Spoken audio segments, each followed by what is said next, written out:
ተመስግን አታልቲ ሰላም ጥዕና በለይ ዝኸወርኩም ተመልከትና ነዝዕለ ዝሓርናዮም ዜናታት ቢዝነስ ሒዛ ቀሪበልኹን ምክትታልኩም ዓዲመ ፈለማን ዜናታት ቢዝነስ ስፖንሰር ዝገበረልና ዓለም ለኻው ባንክ አንበሳ እዩ ምልክቱ ድማ ተኸታቲልና ክንምለስ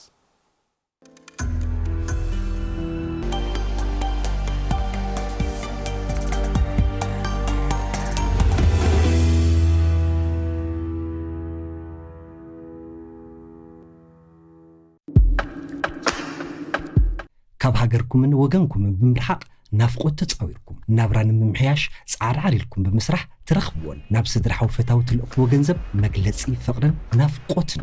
ፍቕርን ናፍቆትን ጠርኒፉ ብመተሓላለፍ ገንዘብ ስዊፍት ኮድ LIB ሴት አቢሉ ወይ ድማ ኣብ ኩሉ ክፍለ ዓለማት ዝርከቡ ናይ ኣዋላት ትካላት ትራንስፋስት ክራውን ኤጀንትስ ባንክ ወርልድ ሪሚት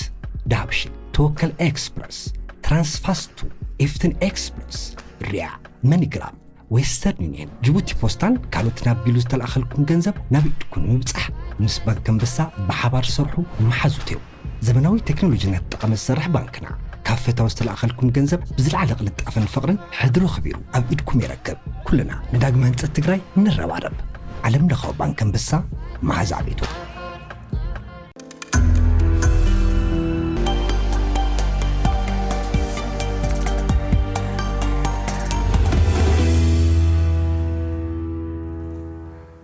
ንስፖንሰርና ዓለም ለኻው ባንክ አንበሳ አዚና ነመስግን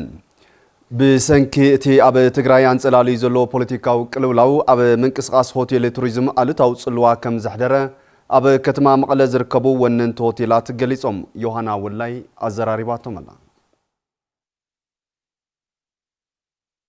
ድሕርቲ ኣብ ትግራይ ዝተኻየደ ኩናት ኣብ ዝሓሸ ምንቅስቃስ ዝነበረ ሆቴል ቱሪዝም ኣብ ዝሕዚ ሰዓት ግን ብሰንኪ ኣብ ትግራይ ተፈጢሩ ዘሎ ፖለቲካዊ ቅልውላው ኢሉውን ምስ ምእጋር ትካላት ገበርቲ ሰናይ ተተሓሒዙ ሆቴላት ኣብ ዝተሓተ ብርኪ ምንቅስቃስ ከም ዘለዋ ኣካየድቲ ስራሕ ዓለም ለኻዊ ሆቴላት ገሊጾም ናይ ዓለም ተጽዕኖ ወይ ከዓ ምስ ናይ ትራምፕ ናይ USAID ናይ NGO ምንቅስቃስ ጠጠው ክብል ተገይሩ እዩ እና ንሱ ጥራሕ እውን ከይኾነት ተፈጢሩ ዘሎ ኩነታት እውን already ካውዚ ዝኸይድ እምበር ናውዚ ዝመጽእ ዳርጋ የለን ክባል ይከኣል ዳርጋ ሓዝት መደቀሲ ናብ 9% ዳርጋ ናብ ዘየለ 15-6 ሰብ ዝሓድረሉ ኩነታት ተፈጢሩ ኣሎ ማለት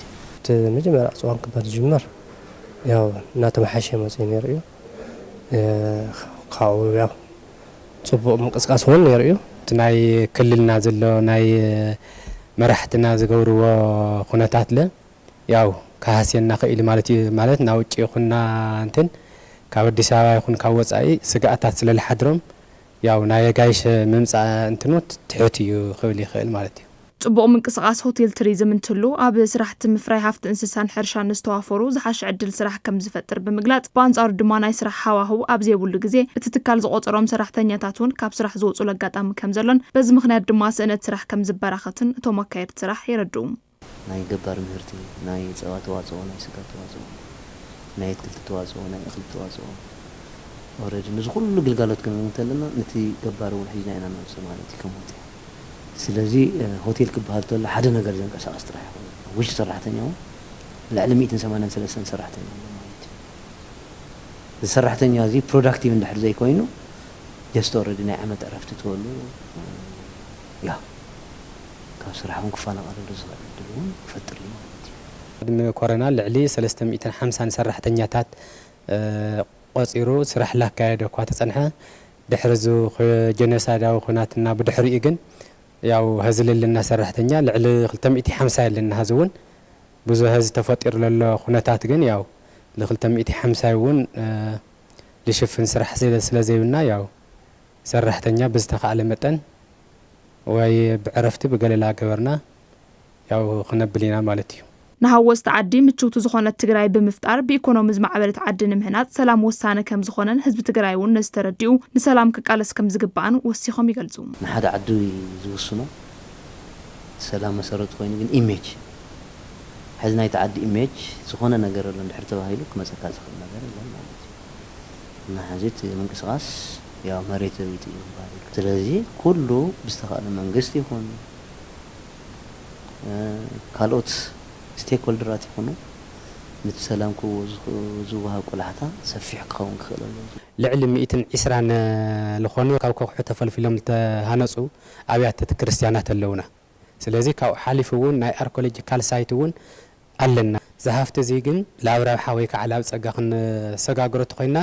ኩላትና ለሰላም ዘለና አቋም ሓደ ኮይና ሰላምና ተሐሊና ሰላምና ተጠቢቅና ጥራሕዩ ክኸውን ዝኽእል ኣብ ኬንያ የጋጥም ንዘሎ ስነ ስራሕ ንምቕራፍ ምስ መንግስቲ ጀርመን ስምምዕነት ምኽታሞም ቢቢሲ ጸብጺቦም መንግስቲ ኬንያ ንዜጋታት ግቡዕ ዕድል ስራሕ መፍጠር ኣብ ቃልሲ ዝርከብ ዋላ እኳ እንተኾነ ነቲ ጸገም ዘላቕ ፍታሕ ከምጽእ ኣይካለን በአንጻሩ መንግስቲ ጀርመን ማእኸለዎትን ላዕለዎትን ሰብ ሞያ ሕጽረት ዘለዋ ሃገር እንትትኸውን እዚ ጠለብ ዝሰልጠን ሓይሊ ሰብ ኣብ ምምላእ ምስ መንግስቲ ኬንያ ውዕሊ ከም ዝተኸተመ ቢቢሲ ጸብጺቦም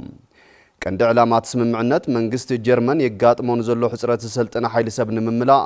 ሰብ ሞያ ኬንያ ብምጥላብ ዕድል ስራሕ ንምምችቻው ዝዓለመ እዩ ጠለብ ሓይሊ ሰብ መሰረት ገይሩ ኣብ በርሊን ዝተፈረመ ውዕሊ ብቻንስለር ጀርመን አላፍ ስካልዝን ፕሬዚደንት ኬንያ ዊሊያም ሩቶን እዩ መንግስቲ ጀርመን ሕጊ ስደተኛታት ብምልሕላሕ ኬንያውያን ኣብ ብርቱዕ ቁጠባ አውሮፓ ንምስታፍ ይንቀሳቀስ ከም ዘለውን ቢቢሲ ጸብጺቡ ኣሎ